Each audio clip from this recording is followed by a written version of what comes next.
Hannah Mitchell was already 15 minutes late for work when she spotted the elderly man hesitating at the crosswalk. Rain poured down in sheets, soaking through her thin jacket as she clutched her umbrella with one hand and her purse with the other. The morning rush-hour traffic of downtown Boston showed no mercy, cars speeding through puddles and splashing unfortunate pedestrians. Hannah checked her watch again, wincing at the time. Her boss, Victoria Winters, had already issued her final warning last week. 3 strikes and you're out, Hannah, Victoria had said, her crimson fingernails tapping impatiently on the desk. 1 more tardiness, and you can kiss this job goodbye. Hannah knew she should hurry past, pretend not to notice the old man's struggle, but something in his uncertain posture, the way his weathered hand trembled on his walking cane, made her pause. He wore an outdated but well-maintained tweed coat, and despite the rain had no umbrella. His white hair was plastered to his head, and his eyes squinted at the traffic signal as if trying to decipher a foreign language. "Excuse me, sir. Do you need help crossing?" Hannah asked, already knowing the answer would cost her dearly. The old man turned to her with pale blue eyes that crinkled at the corners when he smiled. "That would be most kind of you, young lady." These crosswalks seem to get more confusing every year. Hannah offered her arm and positioned her umbrella to shield them both. "I'm Hannah. Let's wait for the signal to change." "George," he replied simply. "George Peterson. Pleased to meet you." The crossing signal flashed white, and Hannah guided George carefully across the slick pavement. He moved slowly, each step deliberate, his cane tapping rhythmically. Halfway across, the light began flashing, warning of the impending change. A sleek black BMW honked impatiently, its driver gesturing rudely behind the wheel. "Take your time, George," Hannah said, glaring at the driver. "They can wait." When they reached the other side, George was breathing heavily. "Thank you, my dear. Not many people would stop these days." "No problem at all," Hannah replied, though her stomach knotted with anxiety. She was now 20 minutes late. "Do you need help getting anywhere else?" George shook his head. "No, I'm just headed to that little coffee shop on the corner. Been going there every Thursday morning for 20 years. "Well, enjoy your coffee," Hannah said, already backing away. "Have a good day."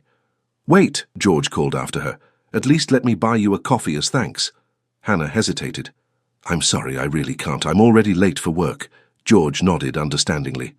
"Another time, perhaps.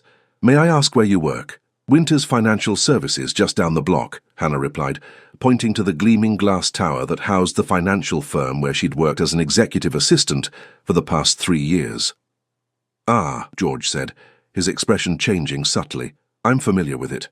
Well, don't let me keep you."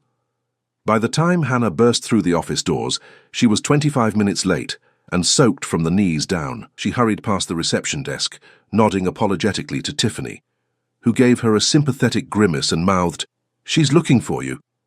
Hannah had barely set her purse down at her desk when Victoria appeared, arms crossed and face set in a mask of cold displeasure. "My office now," Victoria said, turning on her heel without waiting for a response. Hannah's heart sank as she followed Victoria into the corner office with its panoramic views of the Boston skyline. Rain lashed against the floor-to-ceiling windows, creating a dramatic backdrop for what Hannah knew would be the end of her employment. 25 minutes late, Hannah," Victoria began, settling behind her immaculate desk. "After our conversation last week, I'm frankly astounded by your disrespect for company policy." "I'm sorry, Victoria, but there was an elderly man who needed help crossing the street in this downpour, and Victoria held up a manicured hand. "Save it. I don't need excuses.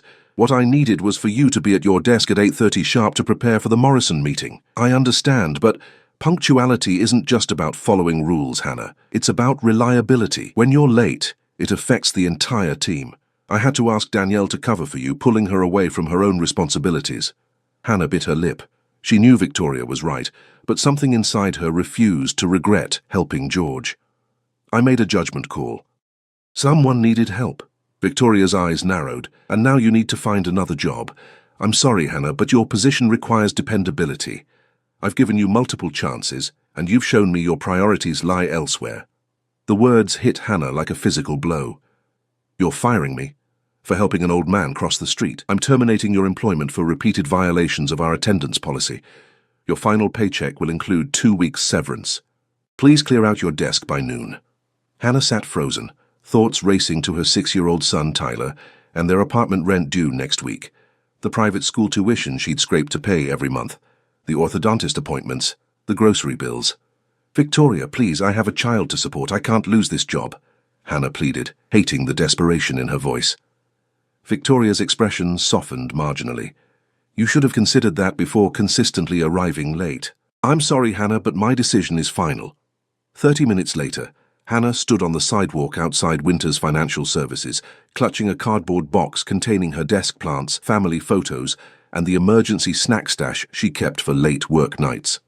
The rain had stopped, but dark clouds still loomed overhead, threatening another downpour. She blinked back tears, refusing to break down in public. "What am I going to tell Tyler?" she whispered to herself, picturing her son's face. Sweet, sensitive Tyler with his missing front teeth and dinosaur obsession. The thought of disappointing him crushed her, more than losing the job itself. As if summoned by her thoughts, her phone rang. Tyler's school appeared on the screen. "Miss Mitchell, this is Nurse Jenkins at Brookside Elementary. Tyler had an incident during recess. He's okay, but he took a fall and has a sprained wrist. We've got him comfortable, but you'll need to come pick him up and take him for x-rays to be sure nothing's broken." Hannah closed her eyes briefly. "I'll be right there." The universe clearly had it out for her today. She hailed a taxi, the expense a luxury she could no longer afford but necessary in the crisis. As the cab navigated through traffic, Hannah tried desperately to formulate a plan. Her savings would cover about 2 months of expenses if she was extremely careful. She'd need to find another job immediately. At the school, Tyler's tear-streaked face brightened when he saw her. "Mom, I was playing Dinosaur Explorers and fell off the jungle gym. The nurse gave me ice cream." Hannah hugged him gently, careful of his bandaged wrist. "My brave explorer, let's get you checked out, okay?" 3 hours and 1 expensive emergency room visit later, Hannah and Tyler returned to their apartment. Thankfully, nothing was broken, just a mild sprain that would heal in a couple of weeks. Tyler settled on the couch with his dinosaur collection, his wrist now sporting a blue brace he was already showing off proudly to his stuffed T-Rex. Hannah retreated to the kitchen, opened her laptop, and began the dreaded job search. With each listing she read, the knot in her stomach tightened. Most required years more experience than she had, or degrees she'd never completed after becoming pregnant with Tyler during her sophomore year of college. A notification pinged on her phone, a reminder about tomorrow's parent-teacher conference. Another reminder that life didn't pause for personal disasters. Hannah rested her head in her hands, allowing herself 5 minutes of silent panic before straightening her shoulders. "Mom, I'm hungry," Tyler called from the living room. "Coming, sweetie." Hannah closed the laptop. There would be time for job hunting after Tyler was in bed. For now, she needed to be present for her son, to maintain the illusion that everything was fine. As she prepared Tyler's favorite mac and cheese, Hannah couldn't help wondering about George Peterson, the elderly man who had inadvertently cost her her job. Had he enjoyed his coffee? Did he have family who cared for him? Was helping him worth the price she now had to pay? The doorbell rang, interrupting her thoughts. "I'll get it," Tyler shouted, jumping up from the couch before Hannah could stop him. "Tyler, wait, check who it is first," Hannah called, hurrying after him. But Tyler had already flung the door open, revealing a tall man in an impeccable suit standing in the hallway. He looked to be in his 40s, with dark hair graying at the temples and sharp, assessing eyes that took in Tyler's dinosaur t-shirt and braced wrist before shifting to Hannah. "Hannah Mitchell?" he asked, his voice deep and authoritative. "Yes," Hannah replied cautiously, pulling Tyler protectively to her side. The man extended his hand. "My name is James Peterson. I believe you met my father this morning." Hannah stared at James Peterson, momentarily speechless. The connection between the elderly man she'd helped and this imposing figure in her doorway seemed impossible, yet there was something in the shape of his eyes that reminded her of George. "May I come in?" James asked, his tone businesslike but not unfriendly. Hannah hesitated, her protective instincts flaring. "How did you find my address?" A flicker of something, embarrassment perhaps, crossed James's face. "I admit that wasn't entirely above board. My father mentioned Winter's Financial, and I made some inquiries. I understand you were terminated from your position today." Tyler tugged at Hannah's sleeve. "Mom, what does terminated mean?" "It means I'm taking a break from that job, honey," Hannah said gently, then turned back to James with narrowed eyes. "I don't appreciate being investigated, Mr. Peterson." James nodded. "Understandable. I apologize for the intrusion, but my father was quite insistent that I track you down. He was quite moved by your kindness this morning. The mac and cheese began to bubble over on the stove and Hannah sighed. Fine, come in. I need to save our dinner. As James stepped inside their modest apartment, Hannah was acutely aware of the stark contrast between his immaculate appearance and their lived-in home. Dinosaur toys littered the living room floor, a basket of unfolded laundry sat on the couch, and the walls badly needed a fresh coat of paint. Yet James showed no reaction as he carefully navigated around Tyler's prehistoric landscape. "This is Tyler," Hannah said, rushing to the kitchen to remove the pot from the heat. "Tyler, this is Mr. Peterson." "Do you like dinosaurs?" Tyler asked immediately, holding up his prized T-Rex figure. To Hannah's surprise, James knelt down to Tyler's level, examining the dinosaur with apparent interest. "I do. When I was about your age, I wanted to be a paleontologist." "What's that?" Tyler asked, wide-eyed. "A scientist who studies dinosaur fossils," James explained, then glanced at Tyler's wrist brace. "That looks like a serious injury. What happened?" As Tyler launched into his animated tale of jungle gym adventures, Hannah dished out 2 bowls of mac and cheese, watching the unexpected interaction from the kitchen. There was something almost wistful in the way James listened to her son, a softening around his eyes that contrasted with his otherwise rigid demeanor. "Would you like some mac and cheese, Mr. Peterson?" Hannah called, surprising herself with the offer. James straightened up, seeming to remember his purpose. "No, thank you, and please call me James. I won't take up much of your evening. I came because my father asked me to offer you a job." Hannah nearly dropped the bowls she was carrying. "Excuse me?" "A job," James repeated. "At Peterson Innovations." Hannah set the bowls on the coffee table and gestured for Tyler to eat. "What exactly is Peterson Innovations?" she asked, though a faint memory stirred. She'd seen the name in business news, something about sustainable technology. "We're a technology development company focused on environmental solutions," James explained, remaining standing while Hannah took a seat. "Currently valued at just over $11 billion. The casual way he dropped this information made Hannah blink. "And your father suggested you hire me because I helped him cross the street? That seems excessive." A ghost of a smile touched James's lips.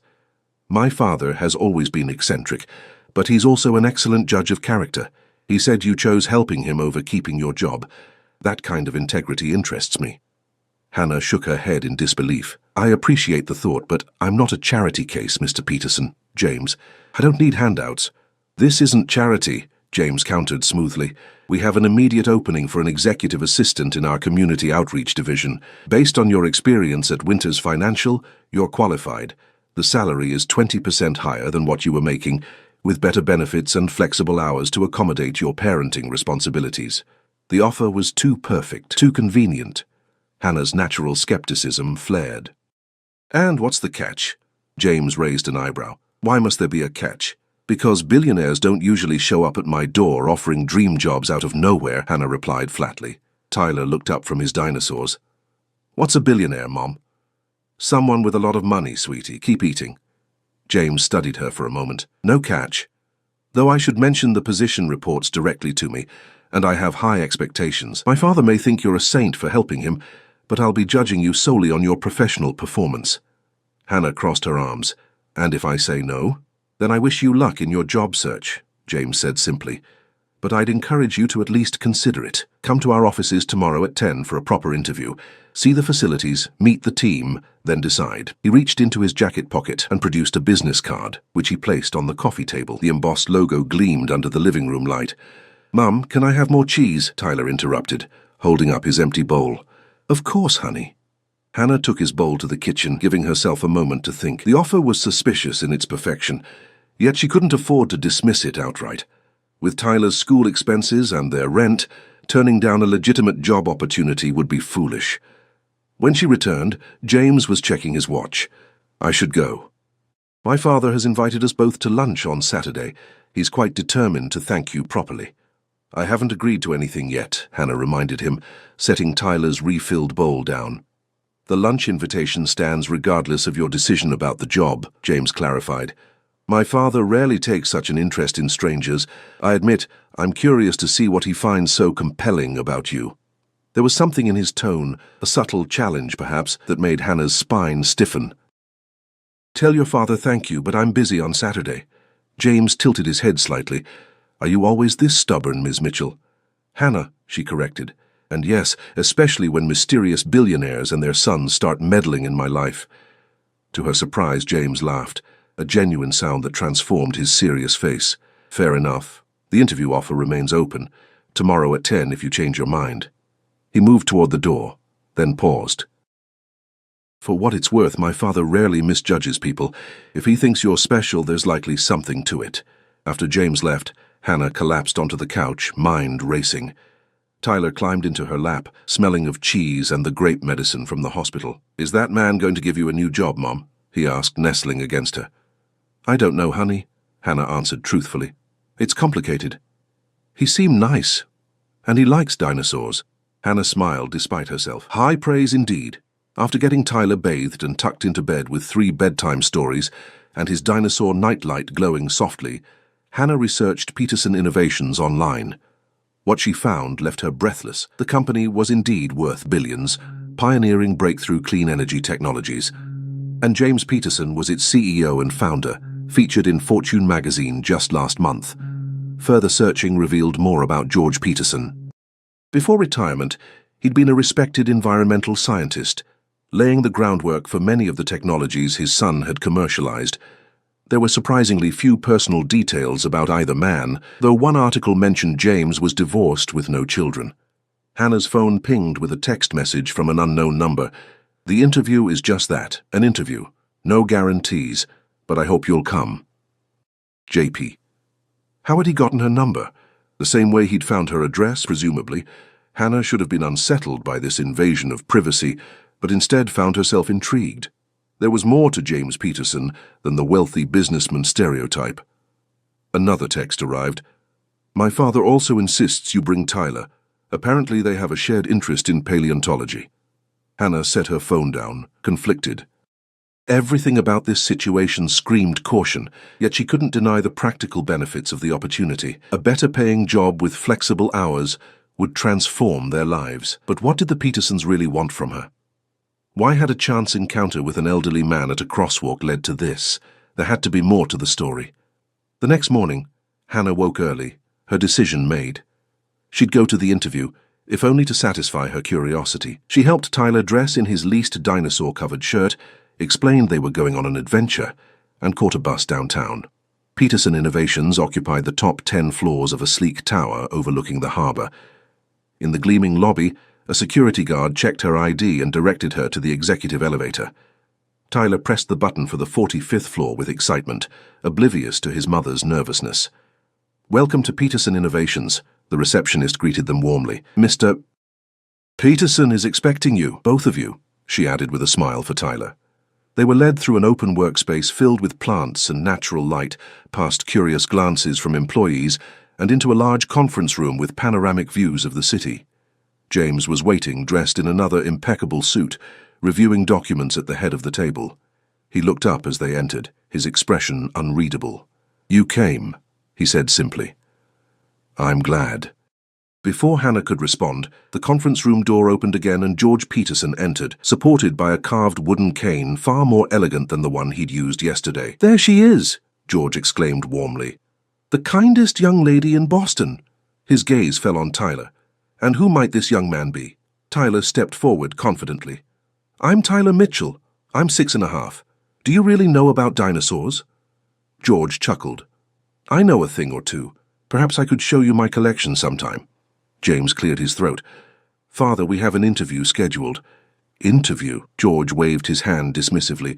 Nonsense. I've already made up my mind. He turned to Hannah with a mischievous twinkle in his eyes. There's something I need to tell you about yesterday morning, my dear.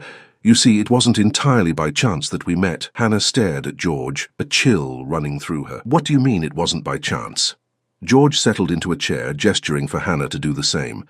Tyler had already gravitated toward the floor-to-ceiling windows, pressing his nose against the glass to gaze at the boats in the harbor below.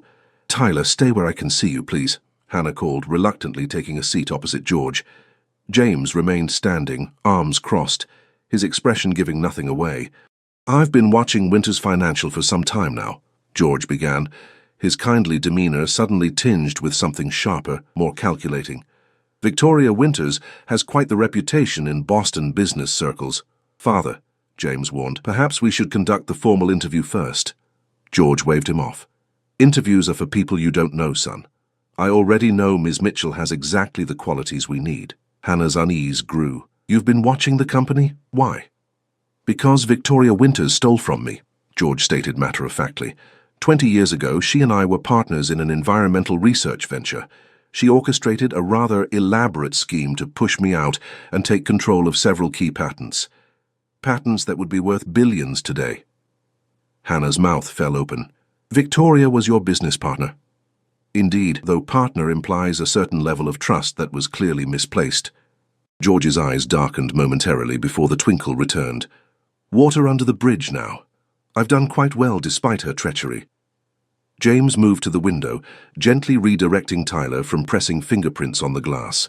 To Hannah's surprise, he produced a small model dinosaur from his pocket and handed it to her son, who accepted it with wide-eyed delight. What my father is failing to explain, James said, turning back to Hannah, is that he orchestrated yesterday's meeting.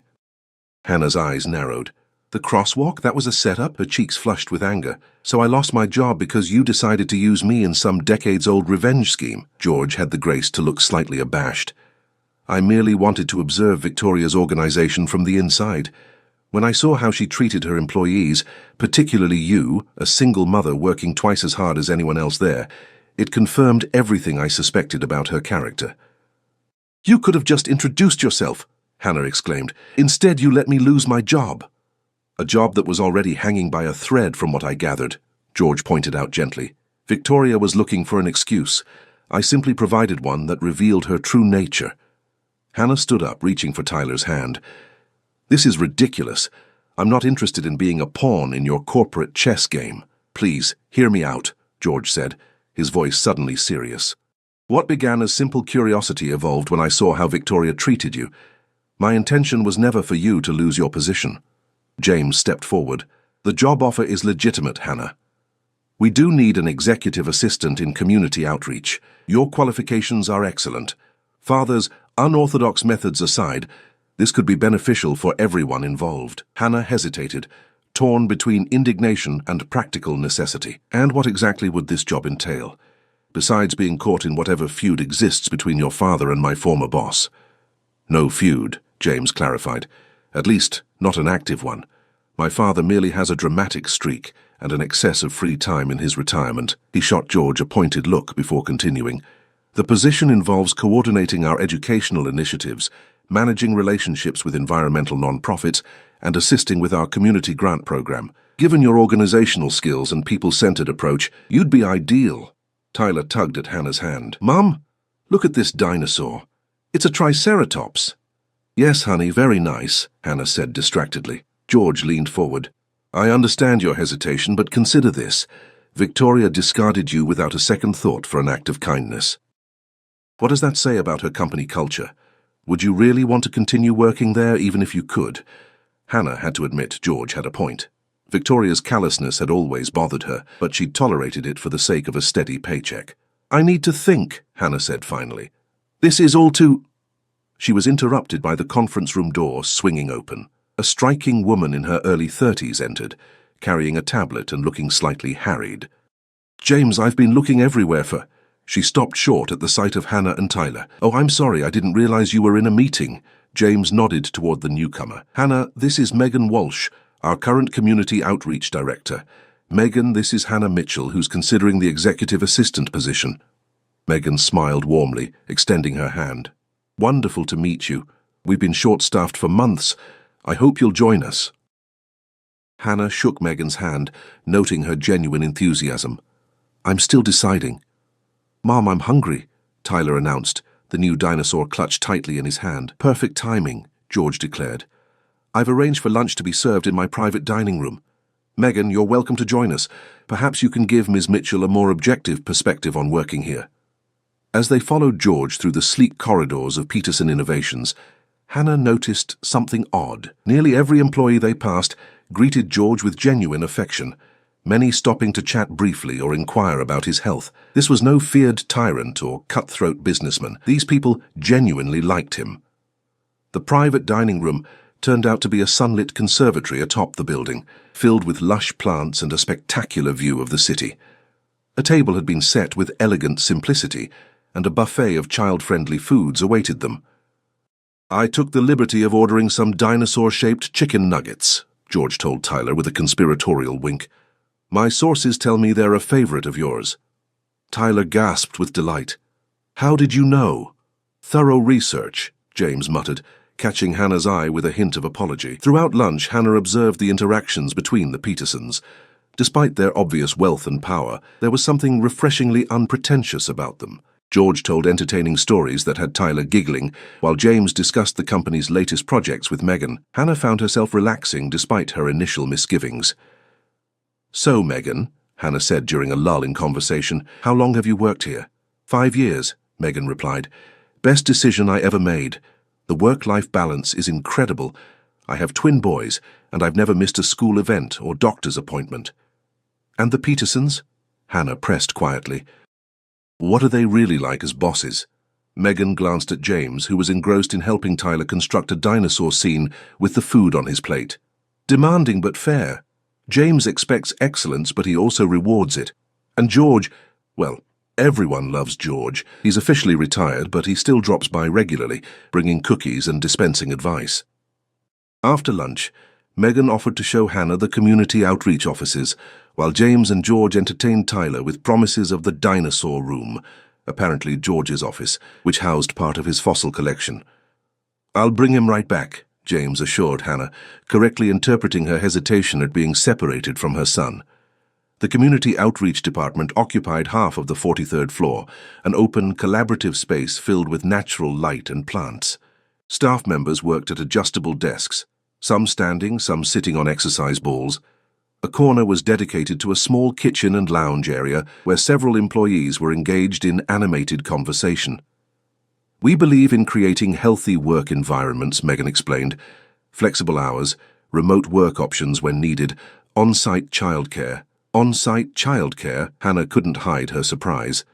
Megan nodded. "On the 40th floor. State-of-the-art facilities, certified teachers, and it's free for employees. James implemented it 3 years ago after I came back from maternity leave and struggled with traditional daycare arrangements." The tour continued, each revelation making the opportunity seem more perfect and more suspicious. What was the catch? There had to be one. When they rejoined the others, Hannah found Tyler animatedly explaining dinosaur facts to George, who listened with exaggerated amazement. James stood slightly apart, watching the interaction with an unreadable expression. "Did you know T-Rexes had feathers?" Tyler was saying. "They weren't scaly like in the movies." "Fascinating," George replied. "You're quite the expert, young man." Hannah cleared her throat. "Tyler, we should be going. You have school tomorrow, and I need to pick up your homework assignments." Tyler's face fell. "But I didn't see all the fossils yet." "Another time, perhaps," James suggested, looking to Hannah for confirmation. "We'll see," she said noncommittally. "Thank you for lunch and the tour, but I still need time to think about all this." "Of course," George agreed readily. "Decisions like this shouldn't be rushed."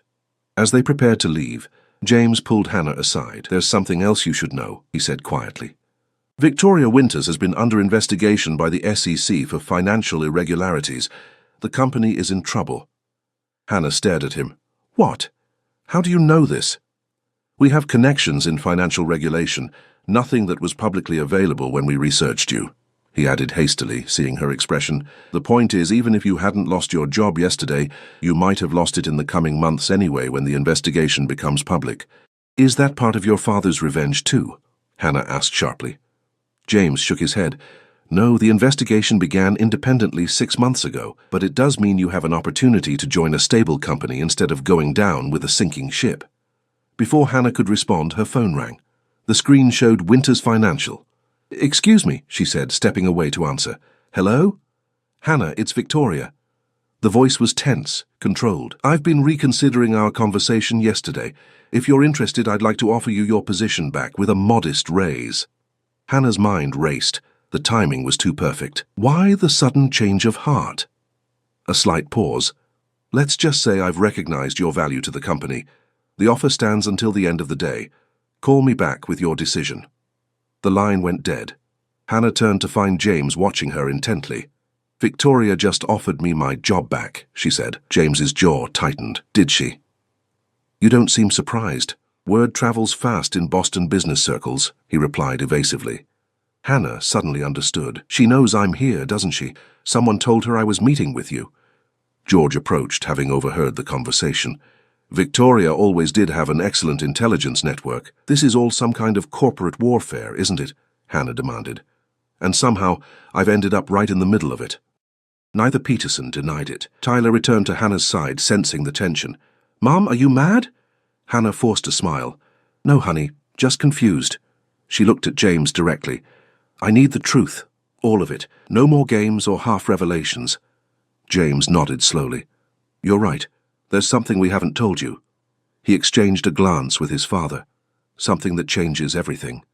The silence in the room stretched taut as Hannah waited for James to continue. Tyler pressed against her side, sensing the tension despite not understanding its source. Perhaps we should continue this conversation privately, James suggested, glancing meaningfully at Tyler. Megan, would you mind showing young Tyler the rooftop garden? George asked. I believe there's an excellent view of the harbor from there, and if I'm not mistaken, there might be some ice cream in the break room freezer. Tyler looked up at Hannah questioningly. After a moment's hesitation, she nodded. It's okay, sweetie. Go with Ms. Walsh. I'll be right here. Once Tyler had left with the cheerful Megan, Hannah crossed her arms. I'm listening. James gestured to the conference room chairs. You might want to sit down for this. I'll stand, thanks, Hannah replied firmly. George sighed heavily, leaning on his cane. The truth is, my dear, Victoria Winters didn't just steal business patents from me. She stole something far more precious. He paused, his eyes suddenly glistening with emotion. My family. Hannah frowned. What are you talking about?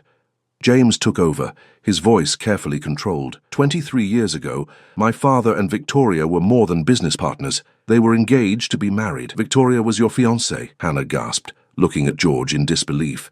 The elderly man nodded sadly. We were young, ambitious, and very much in love, or so I thought. We founded our research company together, with equal shares.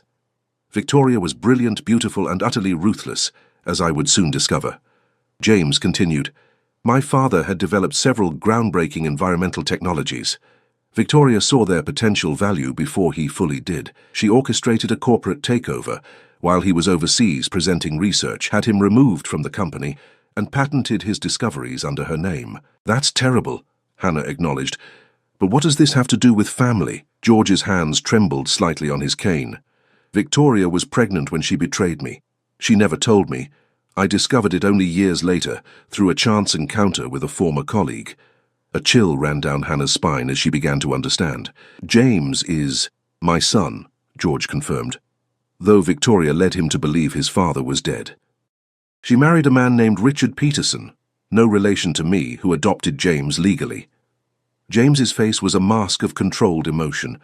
I grew up as James Peterson, never knowing my biological father was alive. Victoria's husband died when I was 12, and she raised me alone after that. She never told me the truth. Hannah sank into a chair, the implications overwhelming her. How did you find out? Pure chance, George said. 15 years ago, I attended a technology conference. James was presenting his early work in sustainable energy, following in my footsteps without even knowing it. The moment I saw him, I knew he had his mother's coloring but my features, my mannerisms. James leaned against the conference table, his rigid posture betraying inner tension. I was 30 when George approached me privately after my presentation. He told me everything, showed me DNA evidence, photos, letters, proof of Victoria's deception. At first I didn't believe him, James admitted. I confronted my mother, expecting her to deny everything. Instead, she confirmed it all, claimed she'd done it to protect me from George's instability and to secure my future. So you reconciled with your father and started Peterson Innovations together, Hannah surmised. George smiled faintly. Not quite so simple, but eventually, yes. James had already founded his company independently, a testament to how genetics works, perhaps. I joined as an advisor once we'd established our relationship. And Victoria? Hannah asked. Never forgave either of us, James said flatly. She saw my relationship with George as the ultimate betrayal. She spent the last 15 years trying to undermine our company, spread rumors about our technologies, poach our employees. Hannah rubbed her temples, processing this soap opera-worthy revelation. So yesterday at the crosswalk wasn't about testing me. It was about Victoria seeing George, recognizing him, and then punishing me for helping him. Exactly, George confirmed. I'd gone to that neighborhood specifically hoping to observe Victoria's company operations. When I saw you help me, a stranger, at the risk of your job, I was impressed. When Victoria fired you for that simple act of kindness, it confirmed everything I believed about her character. But why offer me a job? Hannah pressed. Why involve me in your family drama at all? James and George exchanged glances. Initially, it was partly to irritate Victoria, James admitted. She values loyalty above all else, twisted loyalty that tolerates no kindness to her enemies. Taking on her discarded employee would be a pointed message. So I am just a pawn, Hannah said bitterly. You were, George corrected. But then we researched you more thoroughly. Your work history, your dedication to your son, your community volunteer work despite your busy schedule. You're exactly the kind of person we want at Peterson Innovations, family drama aside. Hannah stood abruptly. I appreciate your honesty, finally, but I'm not interested in being caught between warring factions of Boston's elite. Tyler and I deserve better than that. You're right, James said quietly. We've handled this poorly. But the job offer stands on its own merits regardless of the history between our families. The conference room door opened and Tyler bounded in, his face smeared with chocolate ice cream. Mom, they have a garden on the roof, and I saw boats in the harbor. Megan followed, smiling apologetically. Sorry about the ice cream explosion, we got a little excited. Hannah wiped Tyler's face with a napkin from the lunch table. It's fine. We were just leaving anyway. Hannah, please, George said, his voice suddenly frail. At least take the night to think about it. Whatever you decide, we'll respect your choice. Tyler looked up at Hannah. Are we coming back tomorrow? Mr. George said he'd show me more dinosaur bones. Hannah sighed, unable to resist her son's hopeful expression. We'll see, honey. James walked them to the elevator, maintaining a professional distance. For what it's worth, he said as they waited. This company is about more than my father's past with Victoria. We're doing important work here, work that makes a difference. Hannah met his gaze steadily. I believe that. But I need to make decisions based on what's best for Tyler and me, not what advances your family feud. Fair enough, James conceded, then hesitated. One last thing you should know. Victoria's offer to rehire you isn't what it seems.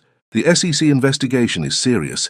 She's trying to present a stable front by bringing back recently terminated employees. When the company goes down, you'd be collateral damage. The elevator arrived, and Hannah stepped in with Tyler. I'll take that under advisement. That evening, after Tyler was asleep, Hannah sat at her kitchen table with 2 business cards in front of her, Victoria's and James's. Her laptop displayed job listings, none particularly promising for her qualifications and needs. Her phone pinged with a text from Victoria. Need your decision by 9 a.m. tomorrow. Position will include 15% raise. Minutes later, another text arrived, this one from James. No pressure. Position remains open until you decide. P.S. Community Daycare Center has dinosaur-themed reading corner. Hannah smiled despite herself at James's transparent appeal to Tyler's interests. She had to admit, there was something genuine about both Petersons that contrasted sharply with Victoria's calculated coldness. The next morning, after dropping Tyler at school, Hannah made her decision. She called Victoria first. I've been waiting, Victoria said by way of greeting. I assume you're accepting my generous offer. Actually, I'm declining, Hannah replied calmly, but I wanted to thank you for the opportunity. Victoria's voice sharpened. You're making a mistake. I know the Petersons approached you. Whatever they've offered, I'll match it. This isn't about money, Victoria. It's about values and how people are treated. Don't be naive, Victoria snapped.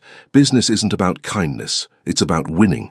The Petersons will use you and discard you just as quickly. Perhaps, Hannah allowed, but at least they didn't fire me for helping an elderly man cross the street. Next, she called Peterson Innovations and asked for James. His assistant put her through immediately. Hannah, James greeted her, a hint of surprise in his voice. I wasn't expecting to hear from you so soon. I've made my decision, Hannah said. I'd like to accept the position with 2 conditions. Name them. First, I want a formal employment contract stating that my position is secure, regardless of any corporate rivalries or family dramas. My job performance alone determines my employment status. Reasonable, James agreed readily. And the second, no more using me as a pawn in your battle with Victoria. I'll do my job to the best of my ability, but I won't participate in corporate espionage or revenge plots. There was a brief pause before James replied, Agreed. When can you start? Monday, Hannah said decisively. That gives me time to get Tyler settled with the idea of a new routine. Excellent. I'll have HR prepare your paperwork. And Hannah, thank you for giving us a chance. 6 months later, Hannah stood on the rooftop garden of Peterson Innovations, watching Tyler examine a butterfly that had landed on a flowering shrub. The community daycare center had organized a nature exploration day, and she'd taken her lunch break to join the activities. He's thriving here, a voice observed beside her. James had appeared, his tie loosened and sleeves rolled up in concession to the warm spring day. Hannah nodded, smiling as Tyler carefully photographed the butterfly with a child-friendly camera. We both are. I never expected to find this kind of work-life balance. In the month since joining Peterson Innovations, Hannah had excelled in her role, already earning a promotion to Assistant Director of Community Outreach. The flexible hours allowed her to be present for Tyler's school events, and the on-site daycare eliminated the stressful morning rush. George had become something of a surrogate grandfather to Tyler, sharing his passion for paleontology and natural sciences. The elderly man's health had improved markedly with the regular stimulation of explaining dinosaur facts to an enthusiastic 6-year-old. Victoria's company is officially under SEC receivership, James mentioned casually. The investigation found extensive fraud. I heard, Hannah replied. Several of my former colleagues have applied for positions here. James raised an eyebrow. Any you'd recommend? A few, I'll send you their resumes. They stood in comfortable silence, watching the children explore the garden under the teacher's supervision. My father's birthday dinner is next weekend, James said finally. He specifically requested that you and Tyler attend. Hannah smiled. We wouldn't miss it. As Tyler ran over to show them his butterfly photographs, Hannah reflected on how dramatically their lives had changed since that rainy morning at the crosswalk.